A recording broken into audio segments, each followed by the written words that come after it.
Hello people, we're coming back to another video, and today we're gonna reacting to an interview. I'm gonna do it in two parts because there's so many great gems to take from, and it's from the Think Media podcast. They gave an interview to Patrick Bet Davis.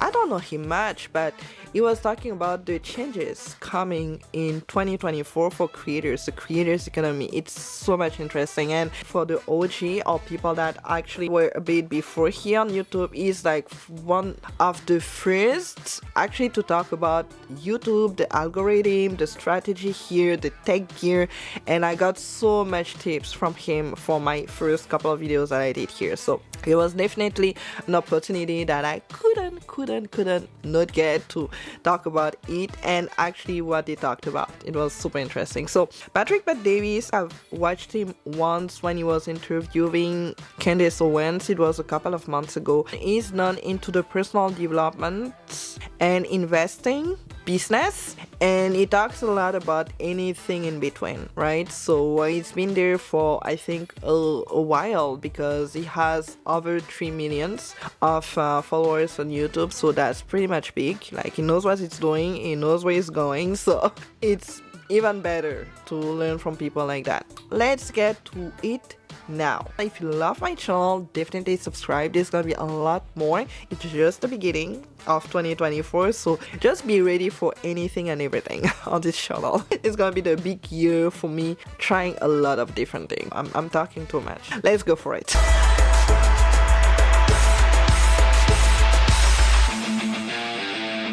Or if it's a chaotic year, the talent who is able to react to comments quickly and get creative and start using some of this new AI that's coming out, that's allowing you to import a 3-hour podcast that you did, and this AI spits out your top 20 clips and which one it edits it for you. It puts video over it, it puts captions over it, it gives you a title and a description to post. So what if the guys that are talented people and they have an angle that's different than others and they leverage AI? I think it's a very weird year, 2024, in a positive way. And whenever people are afraid, which a lot of people are going to be afraid in 2024, if you're sharp as listening, 2024 is going to be a year a lot of people are going to be afraid.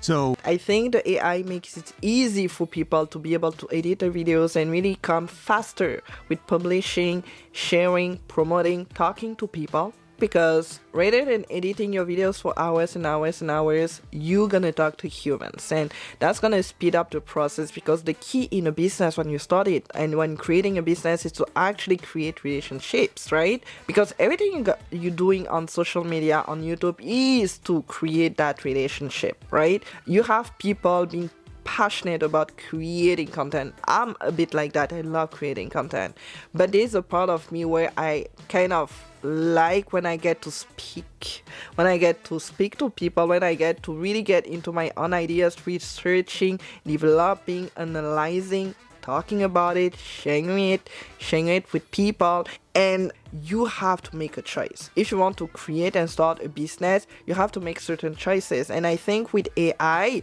even if you don't have, let's say, budget for having an editor, for example, you can still use a couple of applications. I talked about Opus Clip in one of my videos. I think it was last year, the last video of the year, something like that. And it's an application that actually allows you, and that is really easy for you to be able to target moments in your videos, clips from your videos that you can use to promote yourself even more through short clips, through reels, through TikTok videos. So then you can spend more time talking to actual people rather than creating and editing content all day long, right? And what I really absolutely love about it is that you don't even need to go through the whole content to be able to get some clips. You just have to type some keywords, right? Keywords on Opus Clip, and they're gonna be able to find those best clips for you. Obviously, it's not perfect. Nothing is perfect, so you have to double check and make sure that everything works and that they're actually getting to get clips that make sense for you. But imagine how fast it is. Imagine how faster it is for you to be able to push out more content out there, because that's the point. You want to be seen, you want to be discovered. So the end game here is to be seen more and more. So creating content is because of it. And I remember before, when I was creating my content, when I was spending so many hours just adding the subtitles and getting to have the short clips out of my long version. There is the concept of 5 tool, except maybe it's not 5 tool, it's 3 tool, it's 4 tool, but there's different tools. So for example, in podcasting, there are guys that are very good interviewers. They ask very good questions, okay? There are guys that only ask the questions that ChatGPT pops out. What they don't realize is a great interviewer asks the follow-up question. So not the first question, but the second one. How did you feel about that? What do you think about this? What about if this happens? What about if that happens? ChatGPT doesn't tell you the reaction questions, right? But some people are very good interviewers. Number 2, some people are entertaining. They're funny, they're comedian, or they got this temper, or they got an animated way of explaining whatever they're. So the personality is, you're just attracted by these guys. Like, wow, that guy's a very interesting guy. I want to know more about the guy. Then the third factor of somebody that's doing interviews is good questions, entertaining. The next one is you're sexy, you're attractive, you got muscles, you got nice body, you got all this stuff. So if you got it, use it, right? Good looking people on camera, it helps you as well. There's a lot of people that got millions of followers because they're attractive, but nobody cares about the content. You're just hot as hell, right? So then the last one is somebody that is also very, very good with their opinions. So I want to know, what does this guy think? Oh, interesting, very interesting angle. So for example, Joe Rogan, you watch him. He's entertaining, he's funny, you like his personality, he can talk content on different levels. So you follow the guy, like, I actually really want to hear what this guy has to say. So your opinion could be sports, like all of a sudden Pat McAfee is doing sports and talking about what's going on, and Aaron Rodgers is on his podcast every week, and the next thing you know, Spotify picks him up, and then boom, ESPN picks him up, and he's getting paid all this money. What happened all of a sudden? The guy had a personality, he was different, he was fired up, he's got big personality, he's asking the tough questions, he's got strong opinions, criticism of the league, he's got all of that stuff. He's like a 5-tool content creator, right? So you have to look at, as a starter, what angle. Such a great detail of what you can do here, because there's a lot of roles that you can play, and if you get to put all of them together, you are a beast. Like you said, Joe Rogan. And what is really funny for me is that I don't necessarily listen to Joe Rogan that much. I've heard just so much about him that I feel like I watch him myself, because he really got that personality, and he's not afraid of having different people with different opinions, different ideas, different approaches, right? And inviting them into his podcast to be able to debate, to be able to have just those exchange of ideas at the end of the day. And when you think about people like Candace Owens, for example, not everybody is going to be a fan of her, but what I do respect a lot about that woman is that she is not afraid of saying things that she really thinks about. If that's an opinion of her, she's going to share it, she's going to say it, and she's going to say it with no shame at all. Right? And I respect a lot of that. I respect a lot of people like that, because we have a lot of people being way too much polite nowadays, to the point of not necessarily understanding where they're going with what they are doing here online, right? And I'm not looking for people that actually are really just messed up and honestly horrible people or mean people here just for the sake of being mean. It's all about looking for authentic people. Even if you disagree with somebody like Candace Owens, you're still gonna respect the point that she's bringing. There's a YouTuber that I love so much, Matt Fradd, Pints with Aquinas. It's his channel, and he's Catholic and having a lot of interviews. I think his channel is pretty much about interviews and having a lot of people bringing their side of faith when it comes to just being Christian in general, right?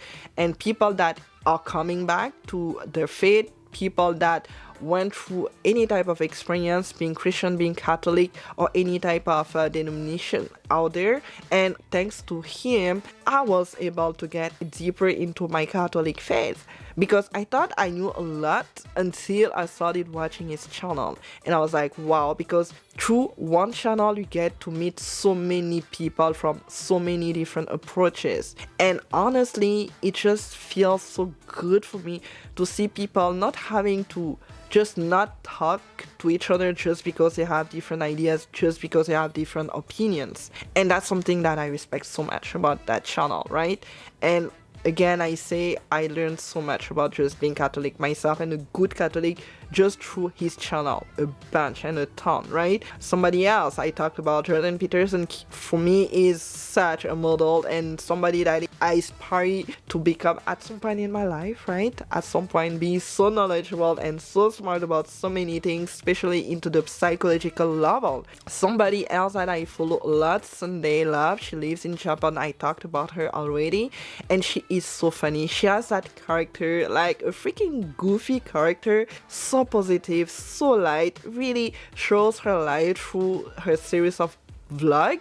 And I'm not watching vlog that much. I'm not watching vlog at all, to be honest. I think she's the only one that I watch so much, and probably because I'm obsessed with Japan, but that's not a story. She has a really great personality, really goofy one, somebody that you feel like you just can be with. You can talk to her, and that I really love. So at the end of the day, you really have to find yourself where you are.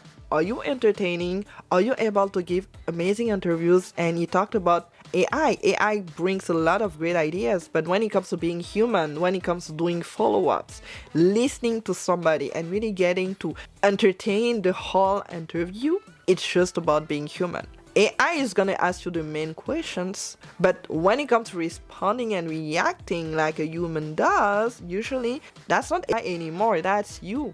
And to be able to be so good at doing it, it's just to be able to know that you have that skill, develop that skill, and get stronger in that skill. So this applies for everybody at the end of the on the digital media, but you really have to own your own skills and get to the point of making the entertaining, the interview part, the sarcastic part, the person that's not afraid of bringing opinions here and bringing all of it together in such a beautiful way that you're gonna be unique because you're gonna have your own approach, right? And that's something that I respect. Good at, and I see how many layers you can go deep on. So for example, I used to ask myself, okay, let me see if I'm good into business topics.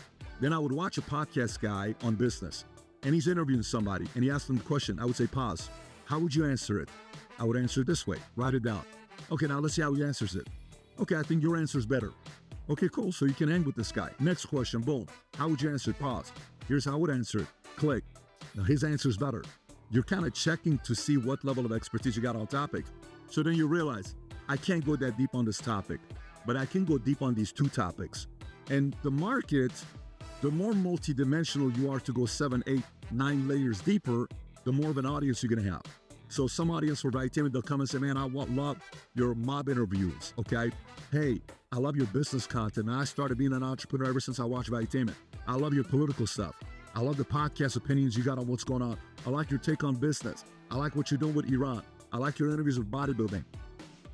If you are wider with areas you can go deeper on, there's a market for it. So if you're small, getting started, kind of look where you are yourself, ask others what your topics are, and then find a way to see where you're a differentiator at, and then go test it. You're never going to know what's going to happen, but you go test it, and then you're like, you know what, 2 years later. This is so true because at the end of the day, you're really gonna have to start testing around what you know and get deeper and deeper and deeper about it. I think when I watch people like Stacey Bayman, who's somebody that I respect so much. She's my coach actually, but she can go so deeper into being confident and to making money as a coach because she's been doing that for over 7 years, right? The same thing goes for me when I talk about video editing and the tech gear and editing your videos and creating ideas. I've been doing it so much that it's much more natural. It's important to test and see how deeper you can go in a subject. And I have to say myself, just talking about confidence here, the self-confidence,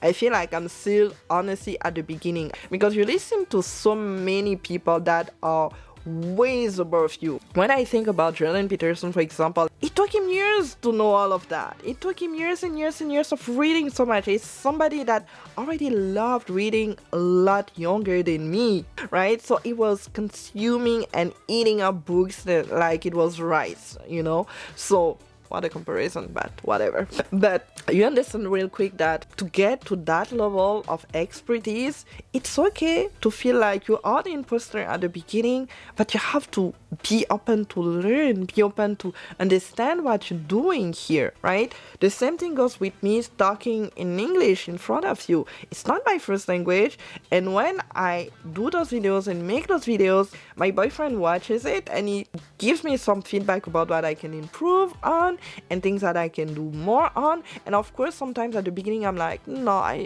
I'm not that good, it's just gonna come eventually. And I understand that for me to become the people that I observe here and that I admire and respect, I need to listen to those feedbacks and just keep learning on things. I think it's a good way to end this part of the video, and hopefully you learned something out of. There's gonna be a ton more gems that I'm gonna talk about more into the second and last part of this interview, but hopefully you get something out of it. I definitely did. So if you want to see more of this channel and more of this content here, definitely subscribe, give it a thumbs up, comment down below if you have more ideas, and if you have something to share your creative journey.